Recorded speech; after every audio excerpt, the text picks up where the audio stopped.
Hey, what's up, hockey fans, and welcome to Marty's Illegal Stick, episode number 52, recorded here on November 23rd, 2021. We got a great show lined up for you today, but you'll notice that the setting is a little bit different again.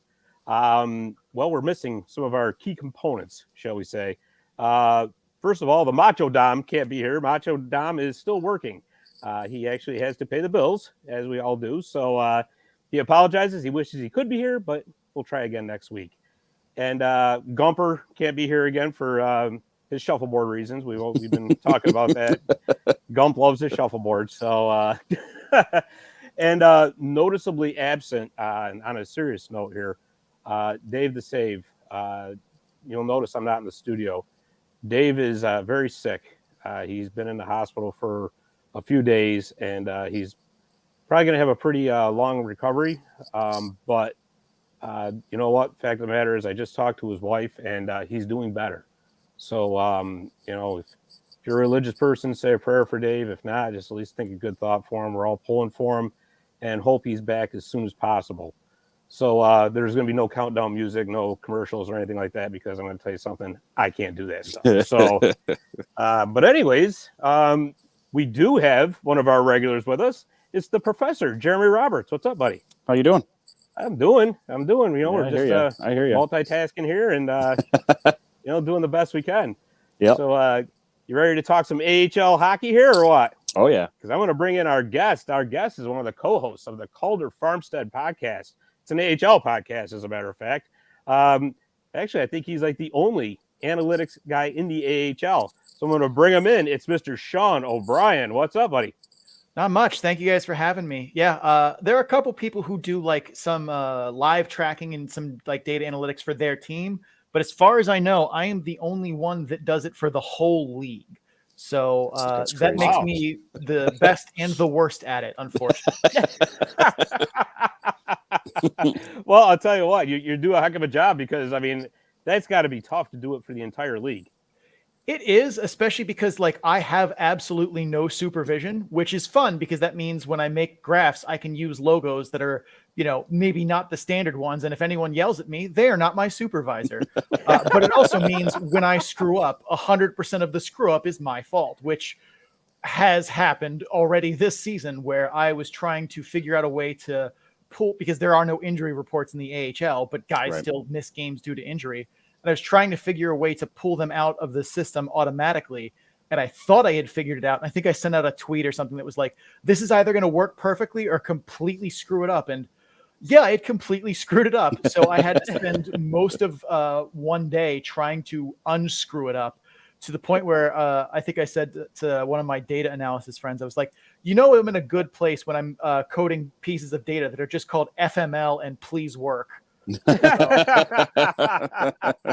It is definitely a labor of love, but there are definitely moments where I really wish there was at least a couple more of us so that like when I do stupid things like that, I can, get someone to at least give me some friendly advice or whatever like that. But it is a lot of fun, and it's definitely a useful cheat sheet when, because there isn't a lot of league-wide coverage. So we have to kind of do the best we can with what's given to us.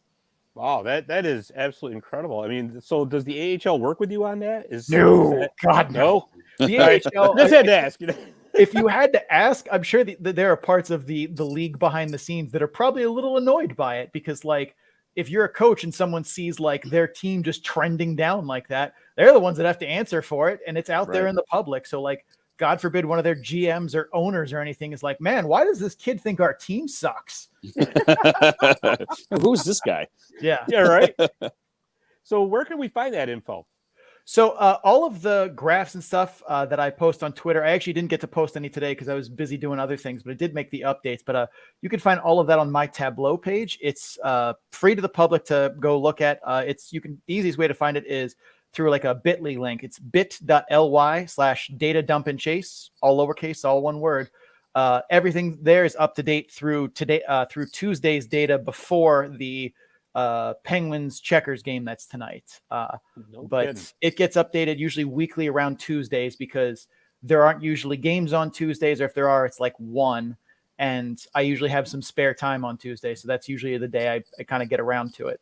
and trying to update it every day is nonsensical. I have a life. Yeah, right. No kidding. I can't say as I blame it, but I'll tell you what, we'll put that link up on our website because I tell you that is just a really, really cool thing. So, so tell us a little bit about your podcast, the Calder Farmstead. First and foremost, I got to know, how did you guys come up with that name? So we actually workshopped that name a lot. We had, I think, probably 5 or 6 that were some that were kind of in that like Calder Farmstead area, and a couple others that were like way out there. And that was the one that we settled on. But we actually started doing podcasting about the AHL under a different name. We used to be In the Corners, and it was it started as an ECHL podcast with just CC hosting. And then it became kind of a blended ECHL AHL podcast. And then I kind of came on as like an unofficial co-host for a bit. And then I was the official co-host. And then we cut to being just an AHL podcast because we already struggle enough to cover one league as a whole, let alone the, constant turnover and wildness that is the ECHL. Right.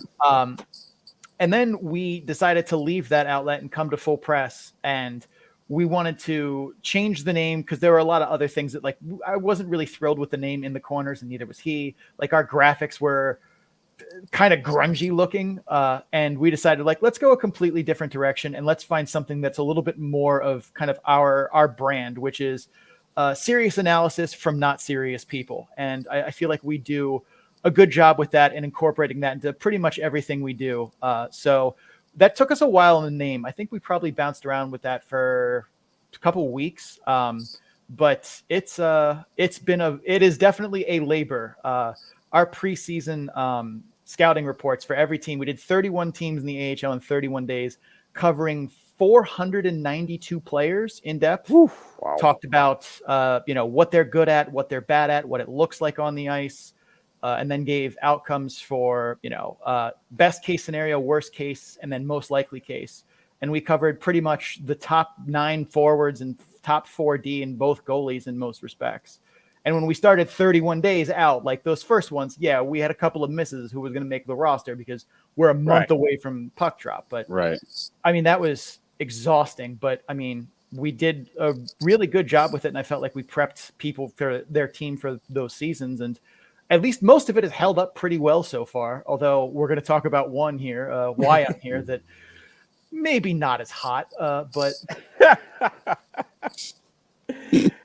no, that's but again, it goes right back to, I mean, you guys are covering the entire league, and what people don't, people have to keep in mind is that with the NHL, there seems to be information about the NHL like at everybody's fingertips because everybody's covering the NHL, right?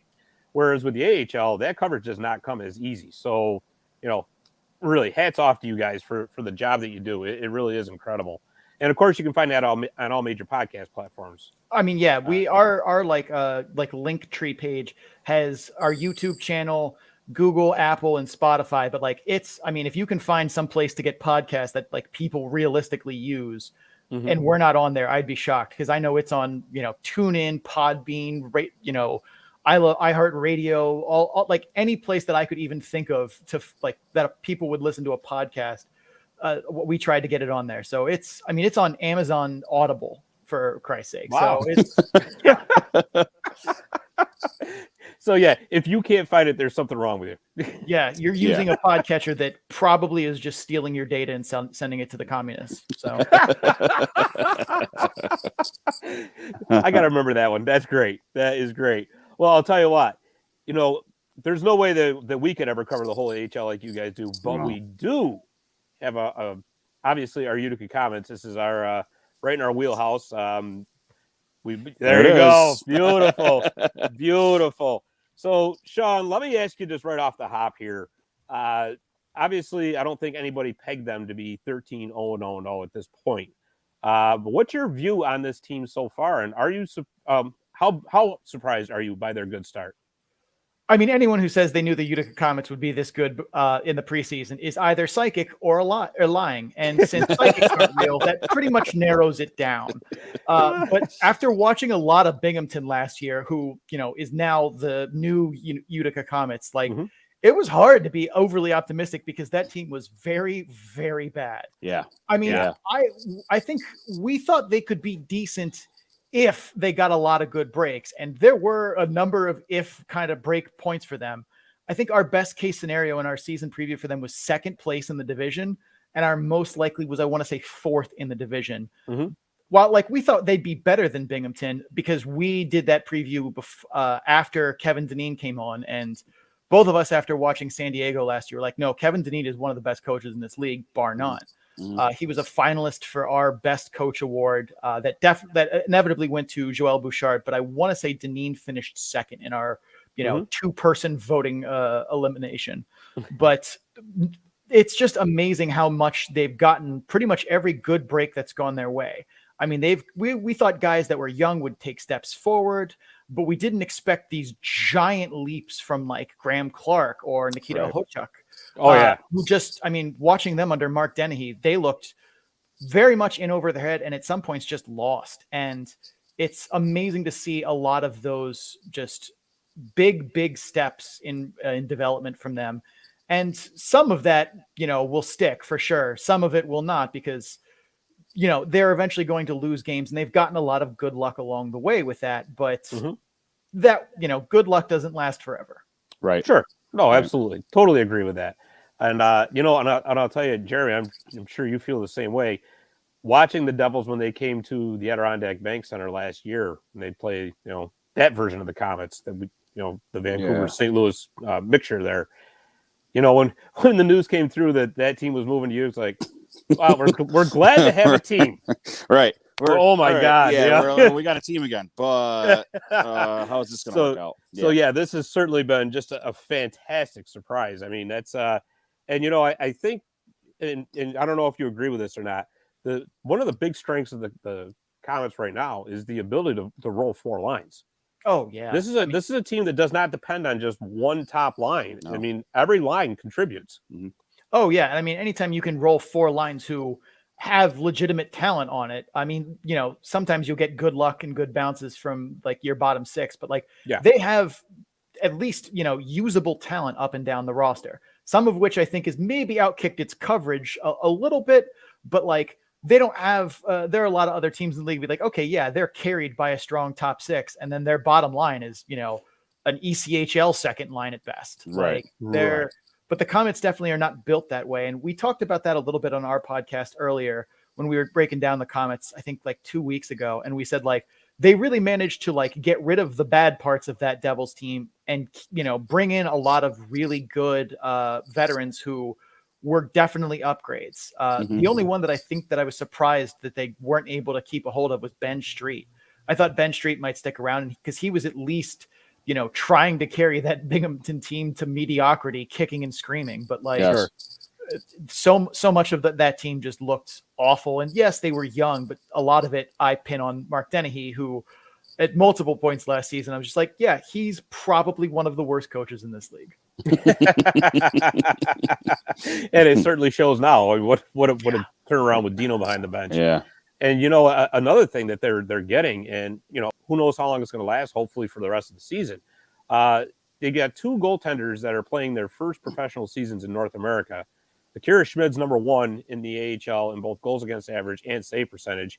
Nico Dawes is tied for most wins. I think he's fourth in goals against average and second in save percentage. Just an unreal performance they're getting out of both of those guys. Yeah. And I'm sorry, go ahead. No. I was saying they've had they're young, and I expect at some point, they're going to hit some troubled times because, a handful of games that they played is not necessarily a fair evaluation positively or negatively on their abilities.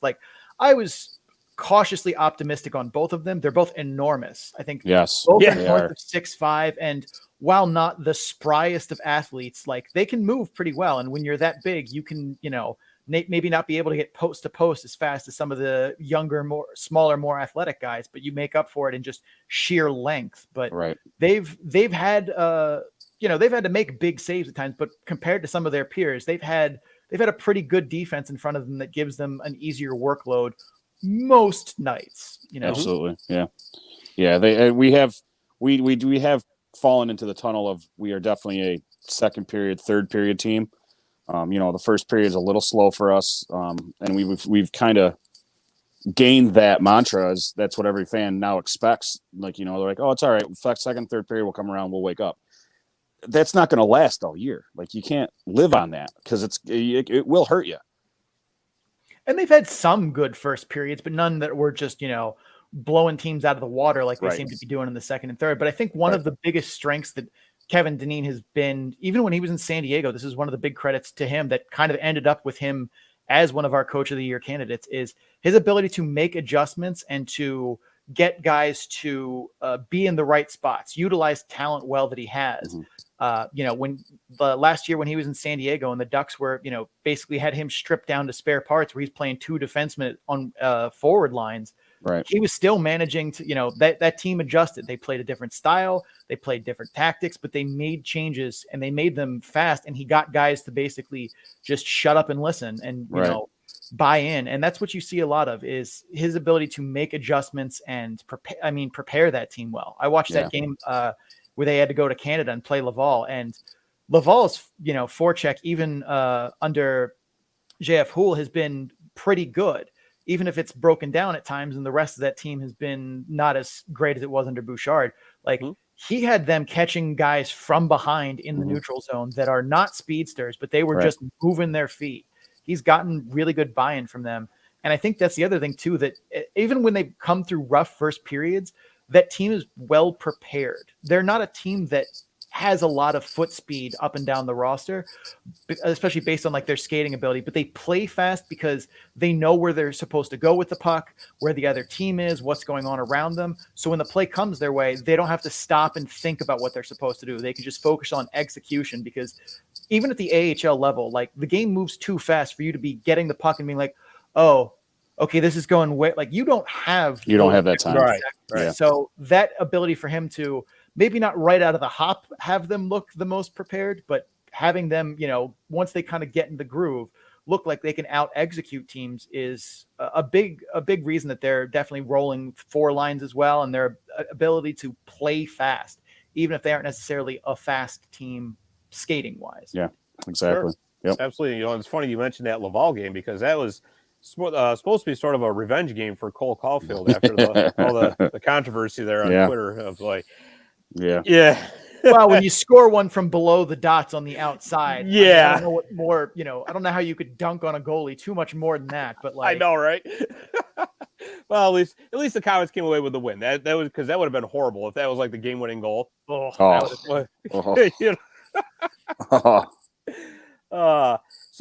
let me ask you. So we talked about the slow starts and all that. Is there any other real weaknesses that you see in the Comets that could really maybe hurt them down the road? I mean, we talked about it a little bit, but they have without a doubt been the luckiest team in the AHL, and they have a large number of guys who are scoring at a rate that is just unsustainable. I mean, Nate Schnarr's shooting percentage is 20%. His career average is 11.3. Joe Gambardella is shooting at 27.3. And while, yes, he had that one season in Bakersfield in 18-19 where he shot at almost 30%, he shot 15-2 and 12-5 the following two seasons. So 27.3 is not a sustainable number for him. Sure. Arni Talviti is shooting 35.7%. Now, he's still young, so his career average is going to be clearly based mostly around that number. But in Jerry Mayhew's 1920 season, where he was on pace for about 50 goals, he shot 21.8%. Arni Talviti is not Jerry Mayhew in 1920 in terms of no. Like, I think he's pretty good, but he is not 14 points better than Jerry Mayhew that year. Now, that's not to say like those guys are bums, are going to fall off the face of the earth, because when you have a talented team that's getting good puck luck, this is what it looks like. But good luck runs out eventually. Just ask last year's Henderson Silver Knights in the quote-unquote playoffs. Right. They were a team that rode great puck luck through most of the season. Yeah, they had talent on that team, but they ran out of gas in the end. The 2018-19 Tampa Bay Lightning that, famously got swept in the first round. Yep. They had great puck luck all year and were obviously very talented team, but good luck runs out eventually.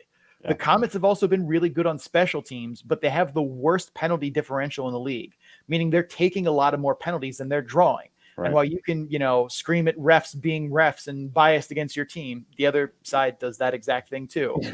But, no way, really? Exactly true. And most of the games that I watch, you don't see a whole lot of egregious calls, clearly against one team. You know, the game moves fast. The refs are only 4 sets of eyes that can call penalty, or 2 sets of eyes that can call penalties. So they are going to miss some, or something looks like a penalty that really wasn't. I think there was a moment in that Laval game that I watched where someone got called for a slash or a high stick, where like me slowing it down with replay, and I'm like, okay, yeah, that was a bad call. But from where the refs, you know, sees the refs' it, point of view, yeah. But like, should some of those PK or penalty or power play units cool off a little bit, they're either going to need to play a little cleaner, or that penalty differential is going to start to be one of the factors that, you know, maybe doesn't sink the ship, but brings them back to earth a little bit more. Because I feel like we're all aware they're not going 72-0. Oh no, No. I mean that's. Yeah, I think that's just a little bit too high of a bar. And I've said that same thing. I'm like, everybody knows that we're not going 72-0, but it's going to be heartbreaking watching that first loss happen. Or it depends on how that first loss does happen. Are we going to get absolutely shelled? Are we going to take all these penalties and all of a sudden then we're going to be exposed? But we're already there. We're already been exposed. So it's like this team, like you said, they've bought into the system, and they play well for each other.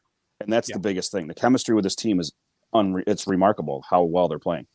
And it's going to be one of those things too, where like it all looks so effortless when pucks are just going in or when pucks are staying out. Like that's the other thing too, where it's like, yeah, they're riding a huge amount of puck luck, and it just looks like it's effortless. Like everyone's just finding each other.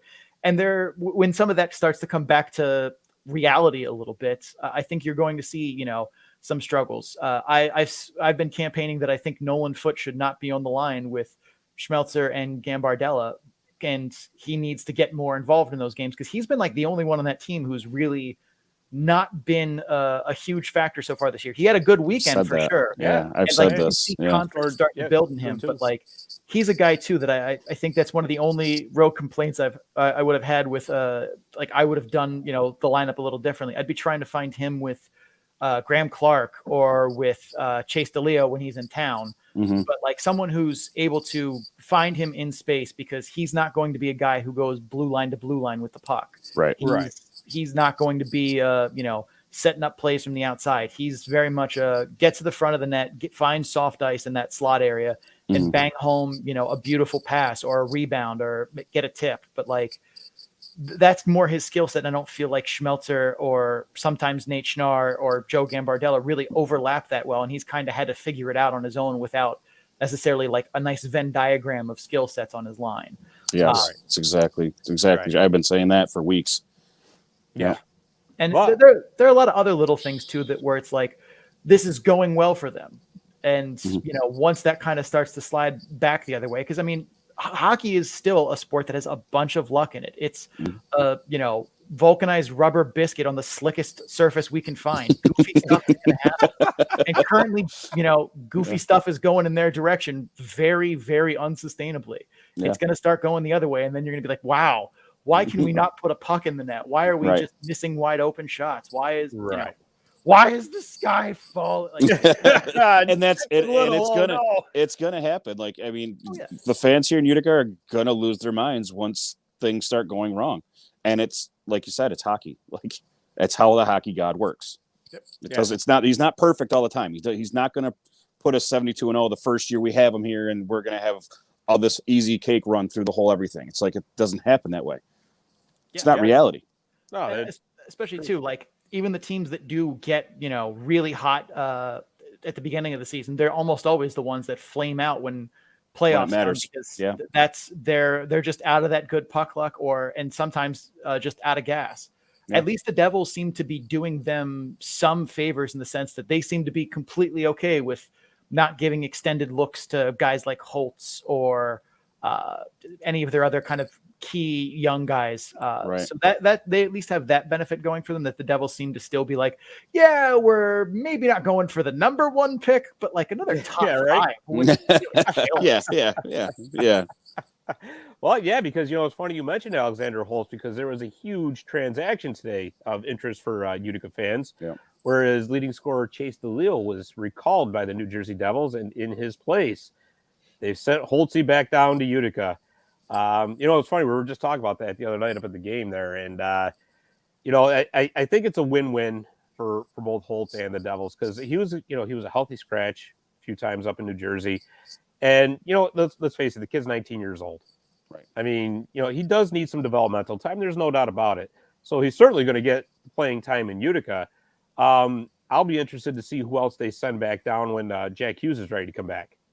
Because Jack Hughes is back to practicing, albeit non-contact and all that. But right. I think, obviously, I think Holtz being in Utica is going to be a good thing.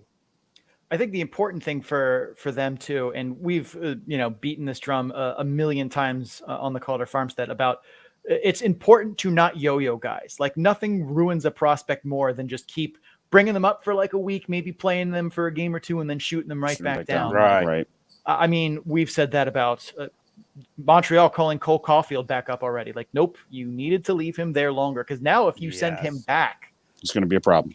Yep. If they send Cole Caulfield back to Laval, you cannot bring him back to Montreal. Like you can't. No. Like if I'm the Devils, where Holtz is there for the rest of the year now. Like we got to look at you. We saw, a little bit of what you could do in practice, a game or two, but like you need to stay there. Like Holtz is very good. That man can shoot the puck, from the parking garage part.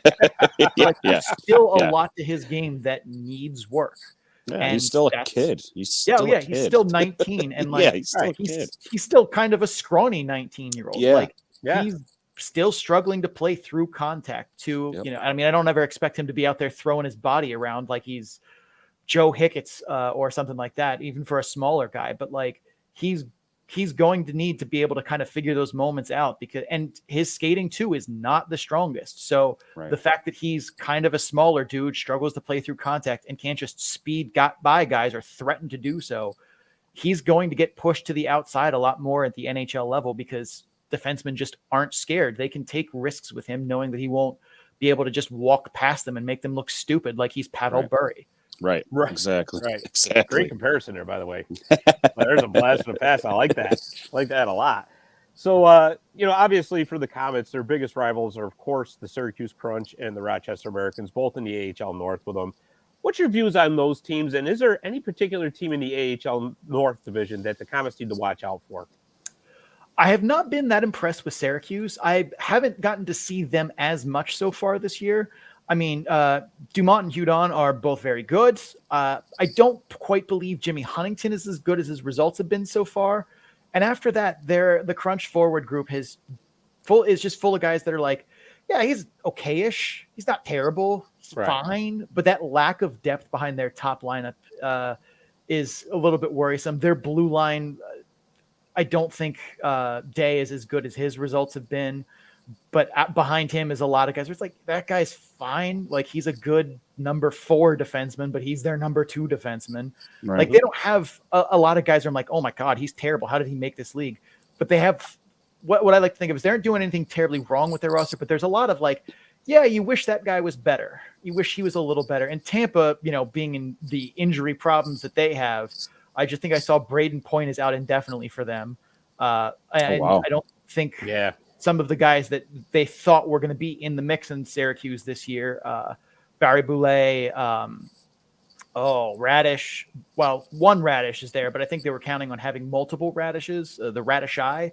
But I also think that Syracuse was somewhat counting on having, his name just left me, Russian guy who's in Tampa right now, who like who was ripping it up for Syracuse last year. I cannot think of his name off the top of my head. Oh, it's gone. Yeah, it was Daryov or something. I got to look it up. Yeah. I gotta look. I'll look that one up later. But they had a number of guys who it seemed like in camp they're like, oh, this team is going to have a bit of a deep forward core. They still are mostly going to be driven by star power, but Tampa has taken a lot of those guys, and what's left is just kind of fine. Like, they're not going to be the worst team in that division, but they should not be the best. They've had goaltending struggles, which I kind of anticipated, given that they had 2 young goaltenders who were coming over from Europe, and that are tried and true Europeans. So like I imagined there was going to be some adjustment to the ice surface, the level of play, as well as the good old fashioned language barriers that probably suck, especially when you, as a goalie, you only have one other teammate, and if he doesn't speak good English and can't translate for you, you're hoping to God there's another guy in town, or like a very strong Russian program at the local university. Rochester so far has been probably the most amazing half team I've seen in recent memory. The games I've seen them in, it's all offense and like maybe a little bit of defense here and there. Goaltending has definitely been a problem from them. Ukko-Pekka Luukkonen, or as we call him on our show, Rifle, has done his usual flashes of hope to fans, and he'll string some, decent, strongish games together, and then he'll get burned for 4 goals on 19 shots. Right. And a fair portion of that is the incredibly bad defense in front of him. But I've never really seen enough from Rifle to make me into a believer, where so many people seem like they're just like, that's the goalie of the future in Buffalo. And I'm like, how far into the future are we talking? It's funny you say that too, because there are a lot of Sabres fans right here that say that same exact thing. It's like, I don't even think at this point he's the best prospect in the Sabres pipeline. I think, what is his name? Callie Klang is probably a sharper goaltending prospect for the Sabres right now. They have a couple others. And Michigan too. Who's the goalie in Michigan? Him.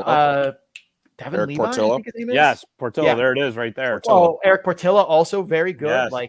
So I think that the fact that there's a lot of insurance behind him, that he doesn't work out. All right, next year we got these 2 other guys that can be our, new future goaltending guy. So that and their defense is bad. It's the games I've seen them. You can't defend the high danger area as poorly as they do and expect to put him in good places. But he lets up a lot of goals where it's like, was that really his fault? No, but every once in a while, you'd really like to see him maybe steal a tough goal or 2 back just on, pure ability. Sure. And he just never seems to get there. But the Sabres seem content to let guys like Quinn, Peterka, and Krebs just spend the season in Rochester, though, which, I mean, if nothing else, the Amherst are going to be a fun team to watch, because it's just going to be a track meet every night if they're going to have a chance to win. Oh, yeah. Yeah, it was definitely like that Saturday night. Yep. I mean, Luukkonen got hung out to dry. I mean, they took him out after the 4th goal in the second period. But I tell you that I will give them credit that they did not give up Saturday night. They just kept coming back at the Comets. So, and man, I'll tell you that Quinn, Peterka, and Krebs, they were, as much as I hate to say it, they were playing for the opposite team, but that was a fun power play to watch anyways. And I do have to say that I think Ukko-Pekka Luukkonen has the funnest name in the AHL to say anyhow. Well, we actually nicknamed him Rifle because the Finnish standard issue rifle for the Finnish army was years ago. I think it was in the 30s or whatever. Was actually called Ukko-Pekka Luukkonen. I'm like, wow, really? That's it. That's the nickname. That's why we call him Rifle. That's awesome. That is really cool. I did not know that. I mean, the only reason I know that is because I came up with it via Google. So I was just because most Finnish, Swedish names, their names mean stuff, whereas ours as Americans typically don't. Right. So I was like, all right, I wonder what this means in Finnish. And it came up. It's like, oh yeah, the Finnish standard issue rifle for the military in the 40s. It's literally just called Ukko-Pekka Luukkonen. I'm like, well, that's it. There you go. That's right. I don't need to look any further. That's the answer. Right. As far as rounding out the rest of the North Division, though, I mean, the Marlies have depth, and they seem to be kind of finding their stride after an ugly start. But they seem to shuffle that roster a lot, and the goalie injury bug is rearing its ugly head. I think Eric Kallgren just went down with a concussion, I want to say it was.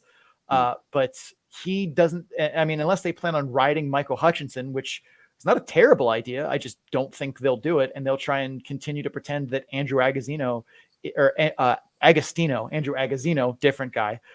Andrew Agostino is an AHL goalie, which I have said the entire time. Nope. No, he's not. Ian Scott for them also hurt. But with just Hutchinson and them, I definitely think the Maple Leafs are going to, pick up guys here and there. Sure.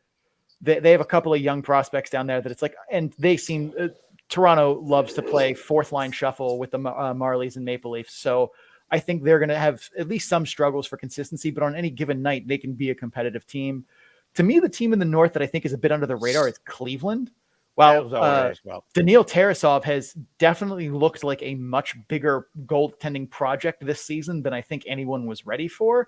They certainly have the horses up front to compete, and the way that Mike Eaves has that team playing to a style that should be fall very naturally to them, a very fast-paced, fast break kind of style while still being responsible on the forecheck, fits very well with the skill set of that team, which is surprising because I think Mike Eaves is a coach that is inconsistently okay. Like I've seen him do stuff where I'm like, oh, look at Mike Eves out here using the big brain. And then other moments I'm like, we have how many defensemen for this 6-on-5 out there? Okay. But Trey Fix-Wolanski coming back to Cleveland should be a huge boost to them and should just further be, if they have the horses to compete in that division. But there have definitely been games I've seen them in where it's like, they kind of feel like they're just like, yeah, but what if we didn't? Right. I mean, 1 or 2 off games, that's not a big deal, but it seems like, given that I think Mike Eves is maybe not the greatest coach and they've had some kind of, playing 60-minute issues, they're a team too, where it's like on any given night, I think they can absolutely, hang with anyone in this division or probably the Eastern Conference, but finding that game consistently, I think is going to be the biggest challenge for Cleveland. And also Tarasov trying to find even league average goaltending is going to be a struggle, Right. Despite having the raw tools to clearly perform at that level. He just can't seem to put it together. And it's so weird for me to say that JF Berube is a top goaltender this season. I watched a lot of him last year in Ontario and in previous years and his many other stops. And like, that guy hasn't looked like a starting goaltender in at least 3 years. And here we are. He's like in the top 5 in save percentage. I want to say he's in the like upper corner on one of my goaltending charts. And it's just like that guy.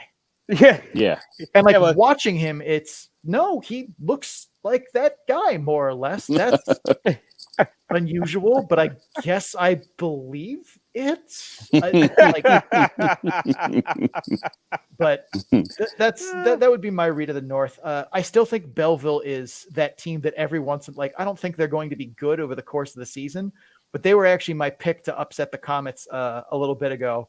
Because that team keeps getting up off the mat when you swing at them. They're not the most talented. They're definitely not the most aggressive. They're not the best coach, but Troy Mann gets that team to play 60 hard minutes. And they have what should be a very good goaltending tandem. So if they're still hanging on, 2-1 in the third period, that's a live game for them that they can pull away, not being the best team on the ice, but just out there grinding every shift. Right. And Belleville is going to be that team where, God forbid, if they make the playoffs in that opening 3-game series, they could win a playoff series just strictly off of the old 90s Buffalo Sabres, best goaltender in the room, and we can score 2 goals. Sometimes that's enough. Yep.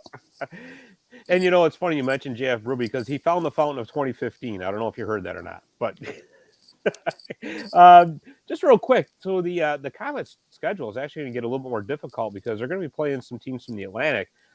Noticeably, it looks like Springfield and Hartford are the class of that division. What's your thoughts on those 2 teams? I haven't seen a whole lot of Hartford so far this season, just a little bit of bits and pieces. We haven't gotten to dive into them on the show, and teams that we haven't dived in on yet, I don't watch a whole lot of because I already watch somewhere between 6 and 8 games a weekend. So I only have so much time available to try and get through everything. What do you say? You need to sleep? Come on. Yeah, especially during football season where I do try and watch, my football teams play at least a little bit as well. But sure. I don't know if I 100% buy into the hype behind Hartford, but seeing Anthony Greco look alive again has been fun. Mm-hmm. I expected Tyrone to take a bigger step back after last season because I thought that was more good luck than good talent, but he's been solid so far. I definitely don't believe that Tim Gettinger is as good as those results, but I haven't gotten to see him enough to really feel like I'm confident in that evaluation. Mm-hmm. But same thing with guys like Johnny Brodzinski, aka Johnny Be Good. I really feel like they've kind of outshot expectations by a fair amount this year. I'm also definitely not a big believer in their defensive core, and I'm not very high on Chris Knobloch. So we'll see where they go. They're clicking right now, but the hockey season is a marathon, not a sprint. They're out in front now, and the model that I use that projects standings has them currently in first in the Atlantic, but that's also with a Hershey team that's still missing 5 dudes that are important to them, as well as a couple other places that are maybe not. This is a good moment for them, but they're probably not going to finish the season that way. But my model does not know that, and neither does really anyone. You guys are definitely lucky that you dodged Springfield while the Scott Perunovich Pain Tour was still selling tickets. Yeah, no kidding, right? Wow. That team is definitely going to be worse without him because he was probably the league's MVP through the first 15 games of the season. Absolutely. But they still have a solid forward group. But I'm not a big believer in the rest of the decor with Perunovic gone, but it should be enough for them to get by. Their goaltending, like, it looks good when I watch them, but also I remember the names that are on those jerseys, and I'm like, it looks like it's working, but goaltending is very hard to evaluate. One of the things that, I did not come up with this phrase by any means. I've heard many people say it, but goaltending is basically voodoo. So any goaltender on any given year, if he's somewhere within the top 20 in terms of talent level, can finish anywhere from basically 1 to 20. Like, goaltending is a lot of not say unrepeatable good luck, but like, when you're trying to stop pucks at that level, the difference between you getting that puck and you not getting that puck is like hundredths of a second. And the things that affect your ability to react at that time, sleep, travel, stress, sure, caffeine, like it's such just a, spin the wheel and pray. So their goaltending seems to be doing things now in Springfield, but I don't know if I think that that's a reliable source of good goaltending for them. Providence has been a really hard team to get a read on. Their D have certainly struggled out of the gates and haven't been what they've been last year, including Jack Ashan, who I was all aboard the Jack Ashan hype train last season. Mm-hmm. Aaron Ness hasn't been what he used to be, and at 31, who knows if he ever will be again. Sure. Oscar Stian has been a lot more consistent than he's ever been in his career as a professional hockey player, but it's still early, and I still have questions of whether or not he's going to be able to keep up that level of effort the whole year, because in past years, it's been like, oh, he's finally going to break. Oh, okay, 5 games. Jack Studnicka has not been his usual self, and their bottom 6 as it stands right now in Providence is a little light on talent. There's still enough on the roster to be in the mix, but it seems early that Ryan Mujanel is not quite getting the same out of them that Jay Leach did. But again, it's only been a handful of games, and Jay Leach is a very good coach. So that's, maybe not being terribly fair to them. You guys also play, I think, Lehigh Valley a little bit on the schedule. They've been an absolute just mess. They've probably, if Utica's been the luckiest team in the league, Lehigh Valley has got to have been the unluckiest. Right. In terms of just puck luck combined with injury luck, a lot of choices that newly minted head coach Ian Lapierre has made that have been pretty obviously not great choices. But he's only had 16 games in his head coaching career and is a first-time head coach at any professional level. So there should be a good amount of leash for him. But especially given the amount of bad luck they've had, like, they're making good shots. They're getting good scoring chances, but it's just not going in for them. Their bottom 6 also and bottom parts of their lineup are not doing them any favors, especially on defense. Outside of Igor Zamula and Cam York, I haven't really liked anyone on that defensive core. They do have, I can't think of his name. It just left me.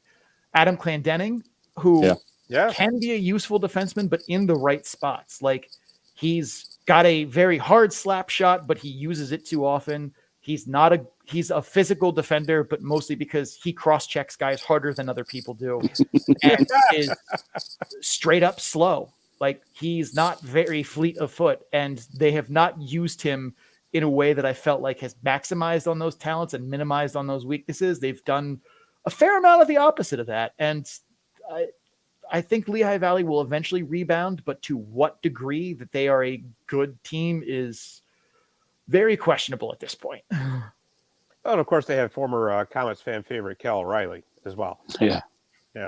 That's that's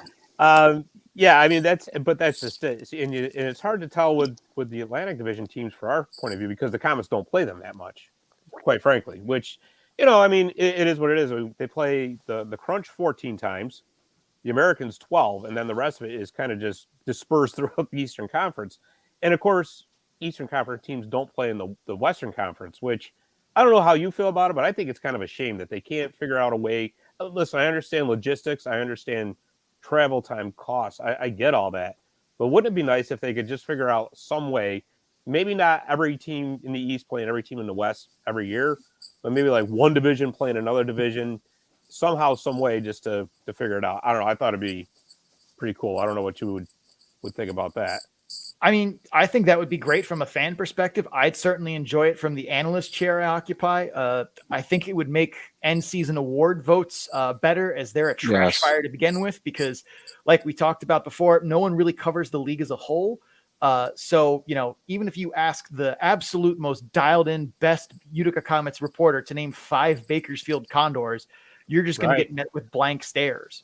Right. And I have absolutely no idea how the league would pull that off from like a financial perspective, though, because I can't imagine like the increase in revenue of the novelty of seeing a new opponent comes anywhere near to the cost of trucking that team out there. And I don't imagine the ownership groups who foot those bills are willing to do much more than the math, as the state of the average AHL fan's knowledge of the league as a whole is probably not very concerning to them. So like, I would love it. I wish they could do the same, but I also understand that like this is probably just a math and finance thing, and they just look at the numbers and like, yeah, but what if we just didn't take that L? Yeah, right. Which is totally understandable too. But you know what? Just we'll let you get out of here with this. Speaking of the Western Conference, who you got your eye on out there? Who can, if the Comets do make the Calder Cup final? Who would you just jinxed it. You just jinxed it. I said if. You said jinx. That's still a jinx. I mean, I don't know if you saw our meme about Stockton versus Ontario, but those two have just been blasting teams into the sun. Vegas looks like it's getting healthier. So Henderson might get to ice a team full of actual AHL talent top to bottom, which is a bit scary because I still am putting my money on that Logan Thompson is the first goaltender in the history of the league to win back-to-back Baz Memorial trophies as best goaltender. There's my preseason pick in San Diego, who slowly but surely looks to be realizing that they're a roster full of talent. Abbotsford has stopped trying to reboot Kevin Costner's Waterworld and has Nick Bailey coming back. So they should be able to pick up the pace, especially behind probably the best goalie tandem in the Western Conference. I still believe in San Diego long-term, but right now the Western Conference is Stockton, Ontario, and a glut of teams that are merely good-ish. That's how we thought the division would look like, at least in the Pacific. But with San Diego on top and everyone else kind of fighting for a semi-distant second, that's not how it's played out this season, at least for the top two and San Diego. But everyone else is kind of like good, but not a great team. I think Stockton and Ontario come back to earth a little bit more.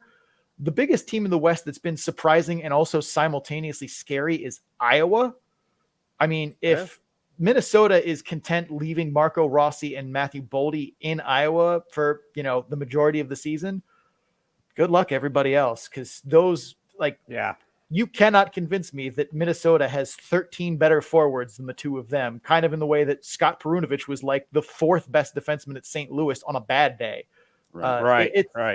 It's a matter of, do they want to call them up or just let them sit and marinate? Cause yes, they're very good, but still have some edges to smooth out. But I could see that going either way, but Iowa's been doing it, in waves. It's not just Boldy and Rossi carrying that team to wins, on the backs of should be ECHL players. They've been getting contributions up and down that lineup.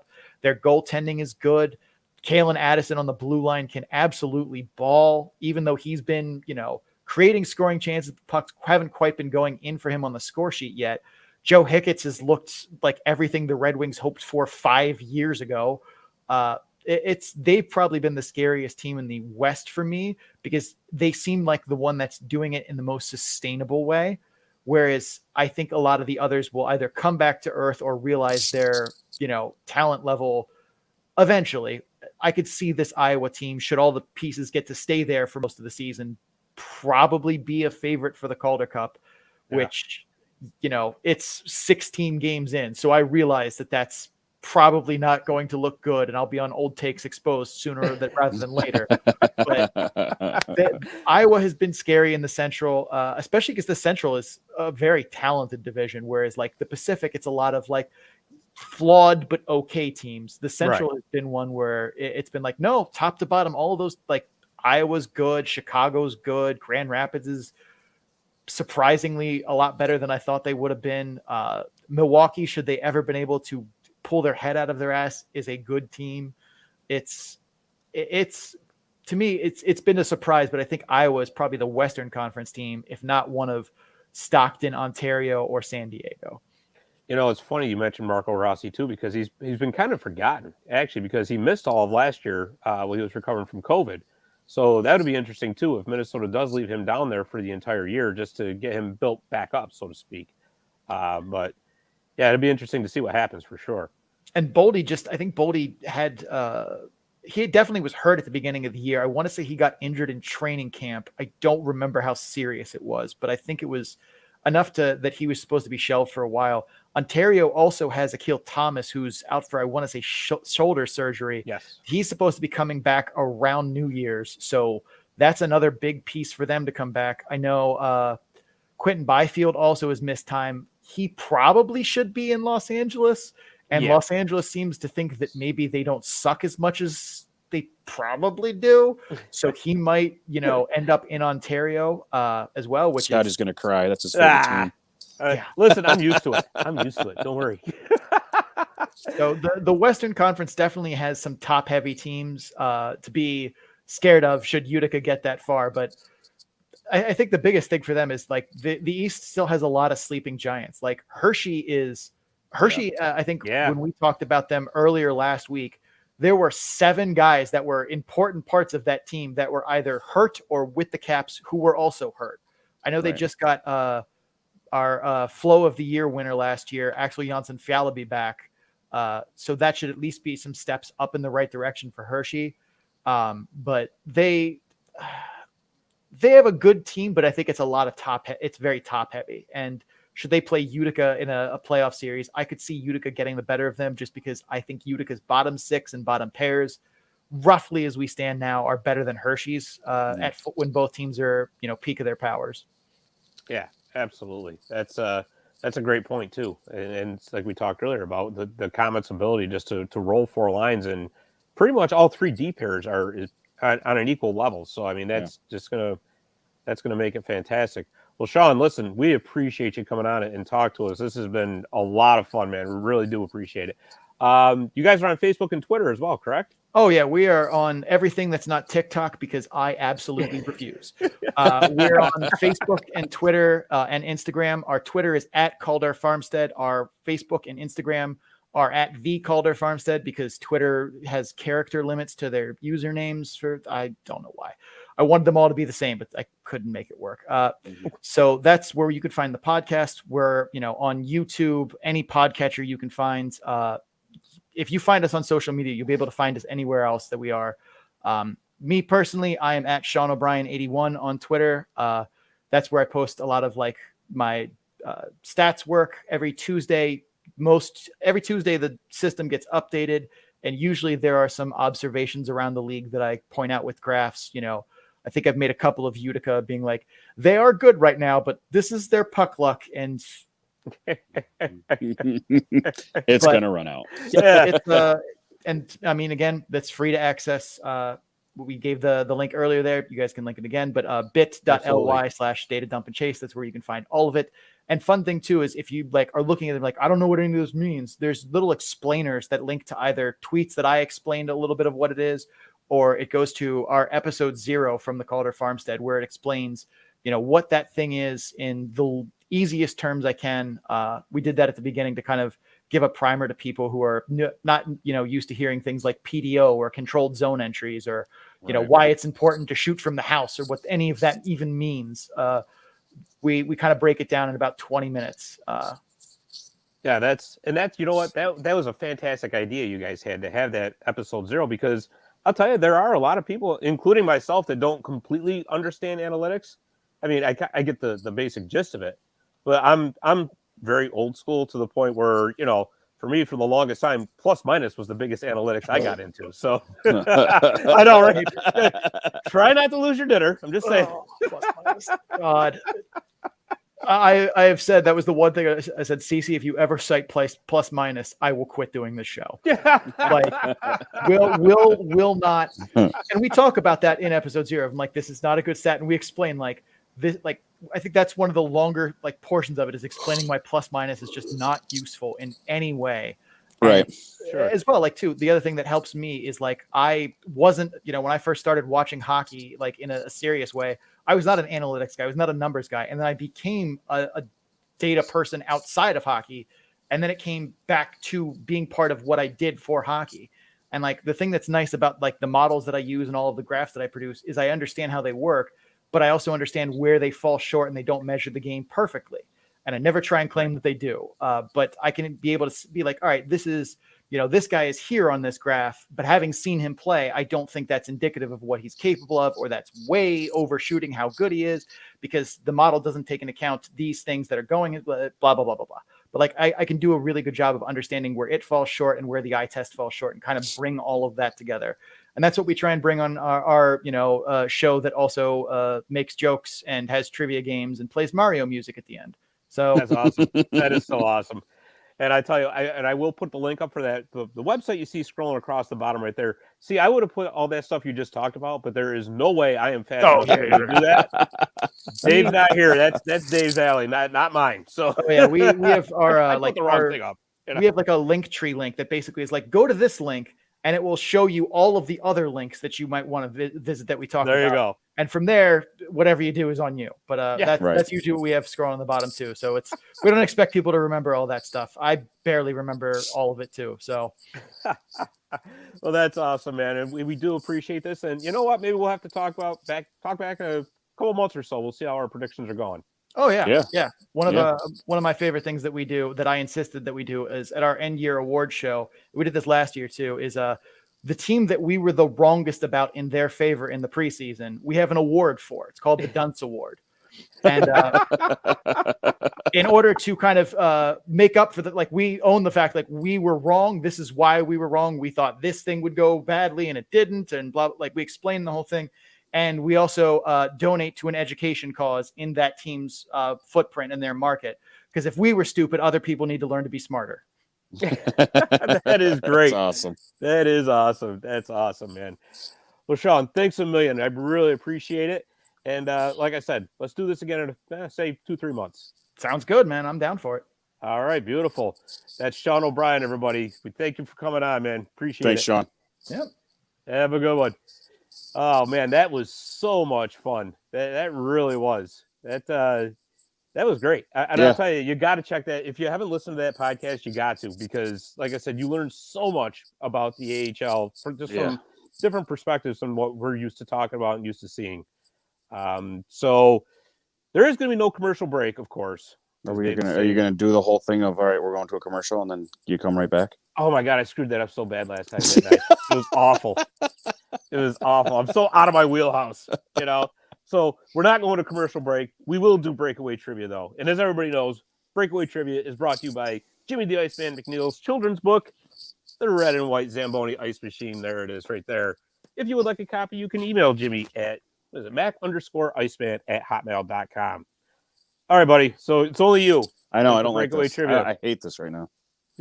So there's no pressure or anything. And I don't even read the outline, so I don't even know what it is. Okay, so here it is. The Breakaway Trivia question is, who scored the most goals in Utica Devils history? Ouch.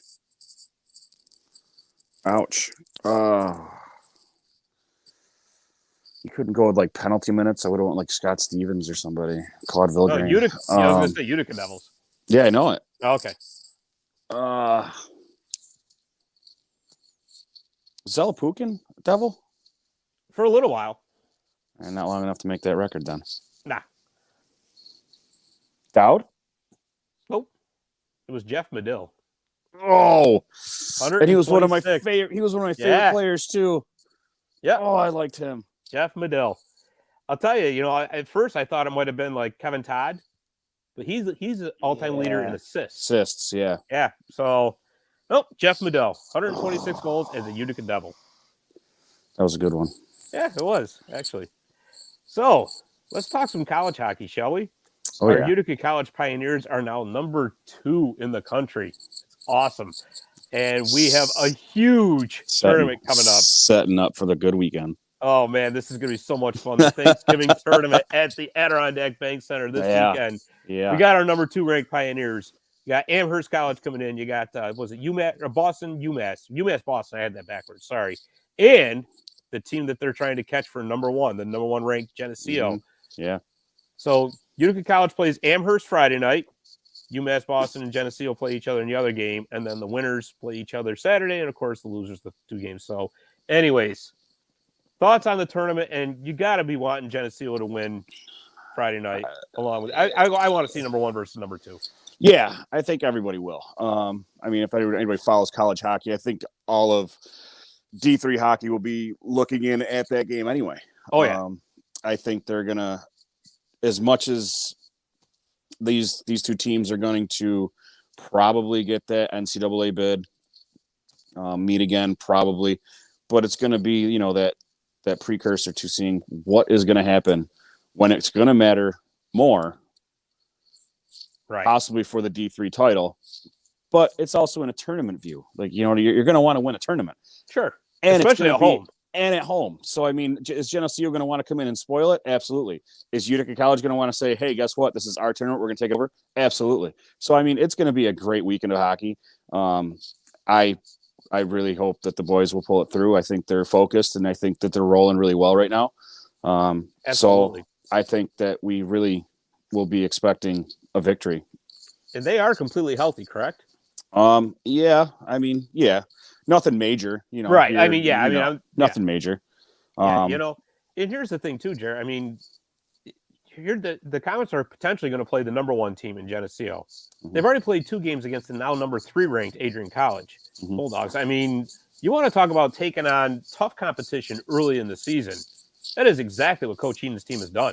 Oh yeah, absolutely. They did. They. I think he pretty much just said, let's just go out and get it.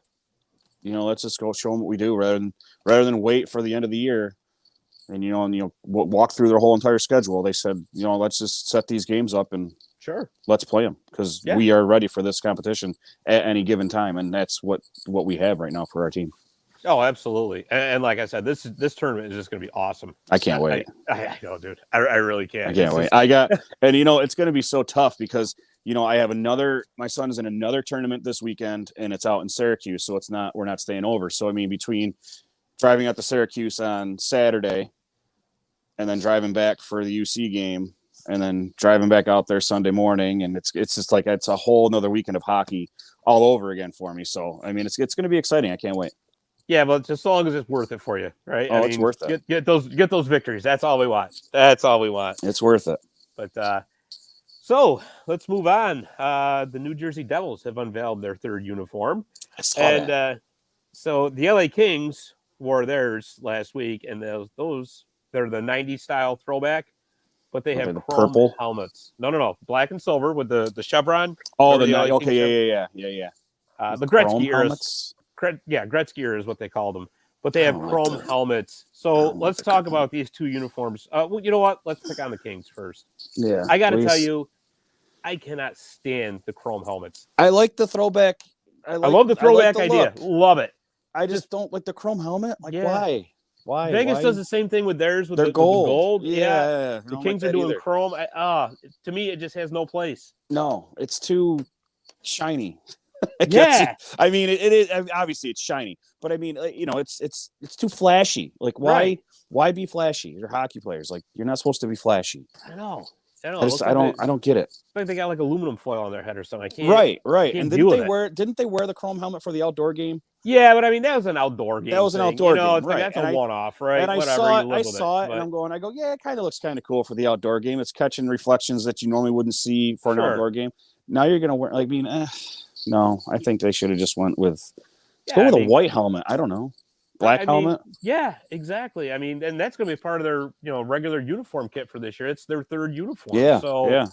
It's not like this is going to be the last time we see it. I mean, I'm just hoping that enough fans complaining about it that they'll scrap it. I doubt it. But, like I said, not the uniform itself. The uniform itself, I always loved that 90s look. Absolutely. Loved it. Absolutely.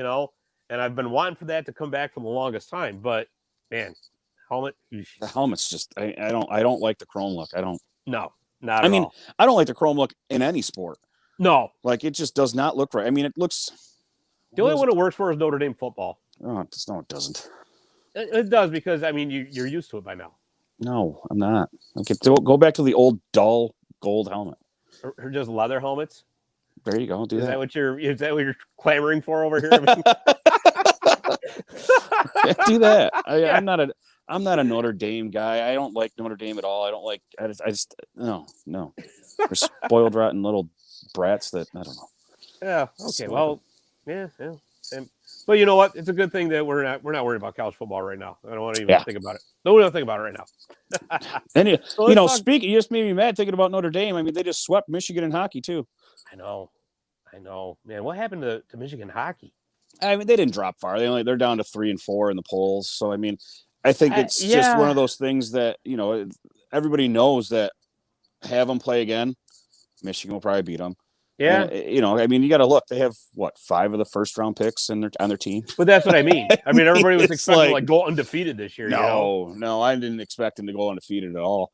I mean, I knew that they were going to take their lumps. I knew that they were going to, not overlook teams, but just not come out and perform. And that's what they've done. I mean, they did it against Western Michigan. They've done it against Notre Dame. And Notre Dame's, not to take anything away from them, they're a good team to play against. Sure. And, Western Michigan is another one that's a good team to play against. They'll get it together.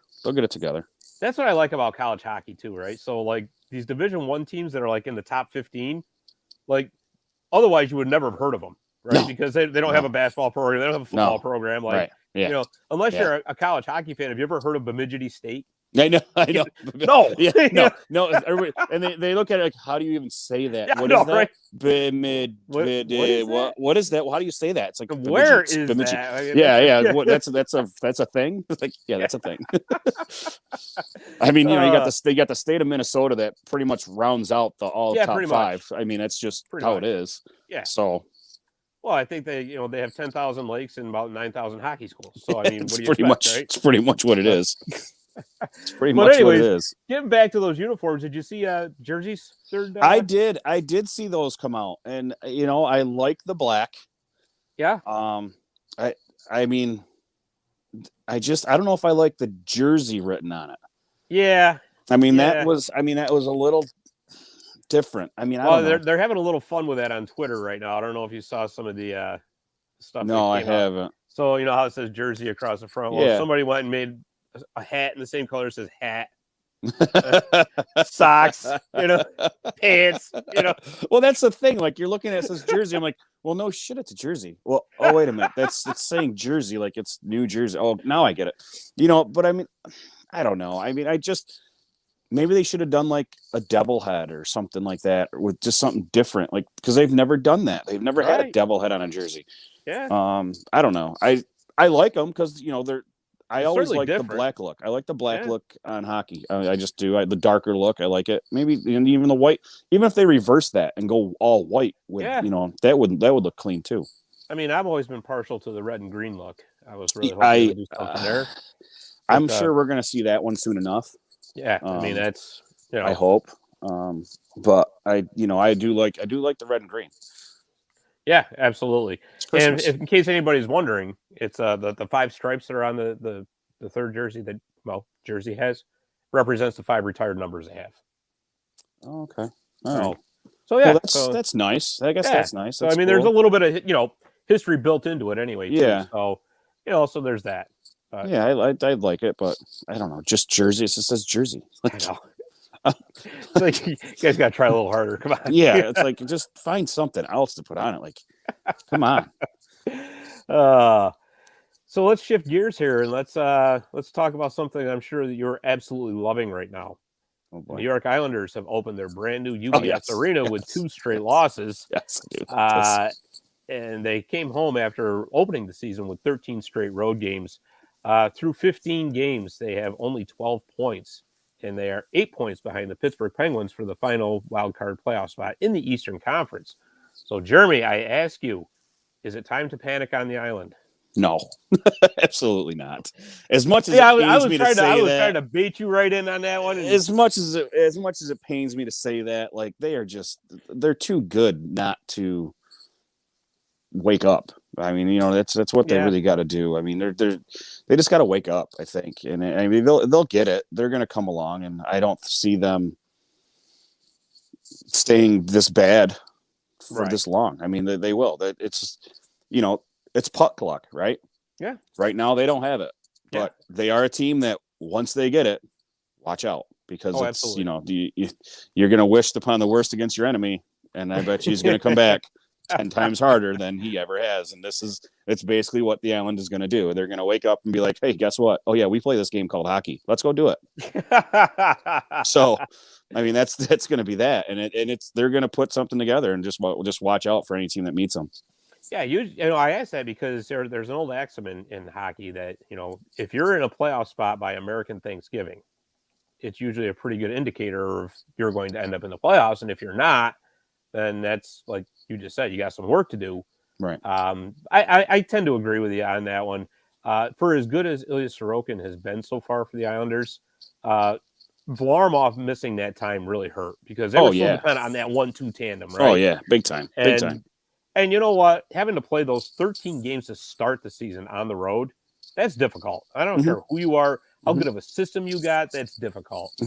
And obviously coming home to a brand new arena and all the hullabaloo around that. Yeah. So I too think the Islanders will end up being okay.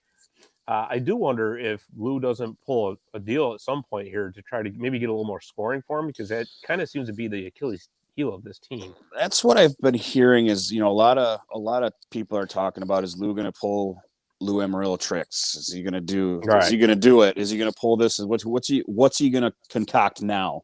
And it's one, who's out there for him to make a deal for. Right. Two, will a deal be worthwhile in both sides? Sure. He's got to make sure that it works for both teams, and he doesn't want to go broke. But I'm sure he will. I mean, I think every team's still looking for a guy, Right. And obviously right now the Island does need it. I don't think they're in a fire sale. I don't think that they're in a straight panic mode yet. I mean, they're panicking, of course, but it's kind of like saying, all right, listen, the season's, we're just, don't worry, we'll get it. We just had to come home really quick. And yeah, right. Oh, I mean, I read today Brock Nelson's going to miss 2 to 4 weeks, which isn't going to make anything easier. No. But I don't think you're going to really see any trades right away, just because it's hard to make those deals early in the season like this. Yeah, because everybody still thinks they're in it. Yeah, absolutely. Absolutely. So, I mean, who really is going to trade a major piece at this point, unless it's a, blow your socks off deal? I can't say no to this. Right. Which you will never see Lou Lamoriello make that panic trade. No, absolutely that's not happening. And he's not. And that's why I think right now he's probably still just sitting back going, pump the brakes. We're okay. Yeah. We were literally on the road for 13 games. Yeah. Let's relax here. Like our psyche's way off. Like we have not been home. Right. Let's come home, take a deep breath. We'll get it back together. Exactly. I mean, and I think you got to think, like you said, that's a long time on the road. It is. You're not home. Like that, let's go home, take a deep breath. That's what you always go home, refresh yourself, reset yourself. That's what you have to do. Sure. You know what I mean? And then they come home to, like you said, brand new arena. Yeah. Well, have they really taken that deep breath yet? Have they really reset themselves? No. They get right back up. They're coming home to a home arena, but it's brand new. Yeah, they're like, exactly. I mean, I get it. The team is all happy that they're playing in a brand new arena. Like, I get that. The feeling is great, but you still have this monkey on your back going, oh, man, like we haven't even taken a breath yet. Like, I just need a break from all the fun of this. Let's come to work on a normal day where it's not something going on. Yeah, absolutely. And I think you're right. They will eventually correct the ship. Don't worry, Islanders fans. It's not time to panic just yet. Although I love any Islander fan that panics. I do. I mean, they can panic all they want. I mean, I'm not going to lie. I was panicking a little bit the other night when, we had 0.4 seconds left on the clock. Oh my God. We punched it in. So, that was awesome. If you're a Buffalo Sabres fan, man, that's a bitter pill to swallow. 0.4 seconds. I was literally sitting. I'm like, all right. So, all right, each team's getting a point. We're going to overtime, and I'm watching them dig, And I'm going, the refs yelling, move the puck, move it. And I'm going, 1 second. Here we go. And the puck popped out, and I'm going, oh my God. It really wanted, I counted that work. And I looked at the clock, I'm going, holy cow, there's still time left. That actually scored that. Like, what? There's going to be no review. That's a legit goal. Right. And I was like, I screamed. Like, I text Dom, and I go, did you just scream right now? He goes, I go, because I did. Yeah, it's amazing. I was actually getting ready to go out to the kitchen to get a drink because I'm like, all right, Tate Thompson has this pinned against the boards. Yeah, we're going to overtime. We're going to go to overtime. I was getting a drink. And then all of a sudden, I saw the thing right out of the corner. I go, what? Oh, boy. You know? And you know what the funny thing was is I'm like sitting there, I'm going, great, this is on MSG. It was a Buffalo broadcast. Yeah. There was no Ranger broadcast. I would have loved to hear Sam Rosen call that game. I would have loved it. But no, of course, it has to be a Buffalo broadcast. So, I mean, whatever. We won it. We took it and didn't have to worry about overtime for once. And, you know, once again, Shesty played as Shesty and Gorgiev is Gorgiev. I mean, I think he's going to be on the block soon enough because I don't think he's. And, you know, I got to tell you something, though, and maybe what's your opinion on this? Shesterkin has, beyond shadow of a doubt, in my eyes, been the MVP for the Rangers so far. Yes.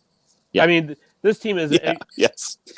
Have you seen what their now their record is what? 10-3-2, 10-3-2, I think. I think it's 10-4-2. Yeah, something like that. Have you seen what their goal differential is overall? Oh, it's terrible. It's 0. Yeah. It's like even. How are you 10-3-2? It's terrible. Absolutely even on your, terrible. You know? It's just Durkin. Shesty is standing on his head right now. And, you know, the thing is that the defense, we have great defenders like Trouba, Lindgren, Fox. I mean, do I Fox really? I mean, like that's we have a great defensive core. Like I don't understand what we're doing wrong, where we're giving up all of these shots, all of these shots to make Shesty stand on his head, and then we don't help him really. Yeah, we don't help him at all in any goals. Like we don't give him a lead. We're like, oh, okay, we'll take a 1-goal lead. But then we're going to let 3 more go in, and then we'll put in 4 more just to get the lead back, and we'll win. It's like, no, you're not helping our goaltender. And I love Shesty. I love Gorgiev is very. I don't know this year. He's the goalie that. Well, I think maybe in his mind, he's like, listen, I got no shot at being the number 1 now. Oh right? No, not, you know what I mean. Now. So in his head, he's like, I'm just a backup. I'm chance. just a guy who's, you know. He does not have a chance to be a starter right now. If there's one thing that, you know, would make me nervous as a Rangers fan, they just seem to be so dependent offensively on the power play. Yeah. Yeah. You know, if they're not getting 4 or 5 power plays a game, they're not scoring. No, which is amazing given the top 6 that they have. We have. Yeah. You know, and maybe it's just something that's just got to be worked out as the season goes along. I don't know. I think that's been going on for years though too, Scotty. I mean, the power play in New York, it's non-existent. No, the power play's been great. It's the 5-on-5 that's been the problem this year. Well, yeah, but I mean, I don't know the line combinations. I don't know what they do. I really don't, and I don't know. I don't know. I have no idea what to say or what to think about or what they're thinking about doing. I mean, obviously you brought in Grit with Tenorti and Reeves and, you know, Hunt's flying around a little bit more. Right. Sammy Blais is out now, but you know, I mean, that was a little bit more of a gritty guy that we needed. Sure. I don't know if they were there. I mean, it's not like we have somebody to watch our back. Reeves is there. He will do that. Right. You know, he's already called out Subban. Yeah. A bunch. But I think Subban has basically turned him down. I mean, the fight he got into, who was it against Toronto? Was it Toronto? I think it was, yeah. Or he didn't even know if the kid was in Reeves' presser. He's sitting there going, I thought the kid was joking. Like I had no idea who this kid was. And that's why you look at it, you watch the fight and you see his hands are down. He's like going, like, you really going to fight me? Like, this is really going to happen? Like, you know what's going to happen to you right now? You realize cameras are rolling, right? I mean, right. Like, this is what you really want to do. And, you know, they ended up throwing and, you know, and that's what happened. I mean, you got somebody there that will bang and back you guys up. Just go out and play your game now. Like, I mean, Kreider's on fire, but he's getting his goals. He's getting the goals that literally drop in front of him.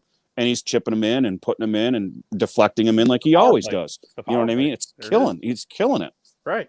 5-on-5? Don't have a clue. Yeah. Have no idea what's going on.